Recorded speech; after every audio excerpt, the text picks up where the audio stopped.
कामकाजी बहू। रवीना के दो बच्चे थे। वो एक बड़ी कंपनी में काम करती थी। उसके ऑफिस जाने के बाद उसकी सास उसके बच्चों को संभाला करती, लेकिन रवीना को इसकी कोई कदर नहीं थी। एक दिन रवीना अपनी माँ से फोन पर कहती है, मम्मी क्या बताऊं, मेरी सास तो बिल्कुल अच्छी नहीं है। वो समझती नहीं है कि मुझे कितना काम करना पड़ता है। एक तो ऑफिस तक का लंबा सफर और फिर 9 घंटे लगातार काम। बैठे बैठे तो मेरी पीठ अकड़ जाती है। खुद तो सारा दिन घर में मजे करती है, जब मन करा सोए, जब मन किया खाए। तभी उसकी सास वहां आ जाती है। अच्छा माँ, मैं बाद में आपको फोन करती हूँ। जी मम्मी जी, कोई काम है क्या आपको? क्या हुआ? रवीना बहू, सारा दिन तो तू ऑफिस के मजे लेती है, लेकिन यहाँ ये बच्चे मुझे आराम भी नहीं करने देते। मेरी तो तबीयत खराब हो रही है। तो आपको लगता है कि मैं दफ्तर में मौज करती हूँ? आपको क्या समझाऊं, छोड़िए। माँ, काम करना भी जरूरी है। मजबूरी नहीं होती तो मैं खुद ही अपने बच्चों को देख लेती। अब आज तो छुट्टी है ना, आज तो कम से कम घर का काम कर ले। बहू काम शुरू करती है। बच्चे के साथ काम करना उसके लिए असंभव हो जाता है। वो जाकर बच्चा सास को देती है और कहती है, मम्मी जी जरा बच्चा तो पकड़ लीजिए, मैं घर का काम कैसे करूं? जैसे मैं करती हूँ रोज बच्चे के साथ। तुझे बताऊं तो तू सोचती है कि कोई बड़ा काम तो है नहीं, बच्चा तो सोता रहता है। अब देख लिया। खैर, बस मैं यही तुझे समझाना चाहती थी। ला, बच्चा मुझे दे और काम कर। बहू मुंह बनाकर वहां से चली जाती है।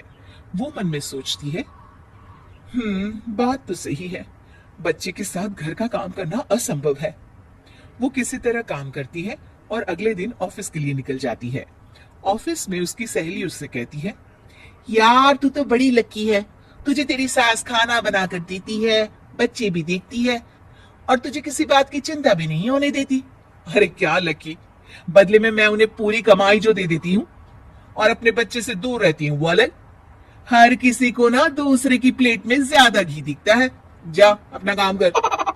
अरे फिर भी ये तो है, यहाँ हमारे बच्चे को मैं क्रैश में छोड़ती हूँ, हर पल डर लगा रहता है कि क्या कर रहा होगा। खैर चल, मुझे क्या। बहू घर आती है तो देखती है कि उसकी सास उसके बच्चे को बड़े ही प्यार से खिला रही होती है। वो माँ को देखकर खुश हो जाता है।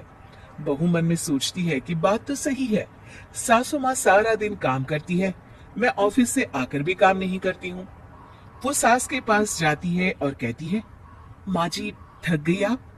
और क्या, सारा दिन चक्कर घीनी की तरह पूरे घर में घूमती रहती हूँ और अब उम्र भी नहीं रही।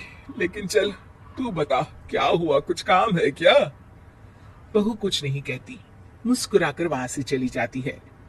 लेकिन अगले दिन सुबह सुबह बहू सास से पहले उठकर उन्हें चाय देती है। अरे, आज सूरज कहाँ से उगा है? तू पहले उठ गई, चल अच्छा किया।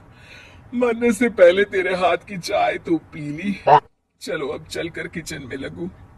माँ जी, आपको आज से काम करने की जरूरत नहीं है। काम करने की जरूरत नहीं है मतलब? क्या तू करेगी आज से सारा काम? इतने अच्छे तो हमारे नसीब नहीं है भाई। नहीं माँ जी, मैं नहीं करूंगी, ना ही आप करेंगी, बल्कि ये करेगी। तभी वहां एक काम वाली बाई आ जाती है। ये कौन है बहू? माँ जी, ये नौकरानी है और आज से सारा काम यही करेगी। मुझे माफ कर दीजिए माँ जी, मैं नहीं समझ पाई कि आप थक जाती हैं। आज से आप सिर्फ आराम करिए और मुन्ने के साथ खेलिए। और सास बहू बच्चे के साथ खेलने लग जाते हैं।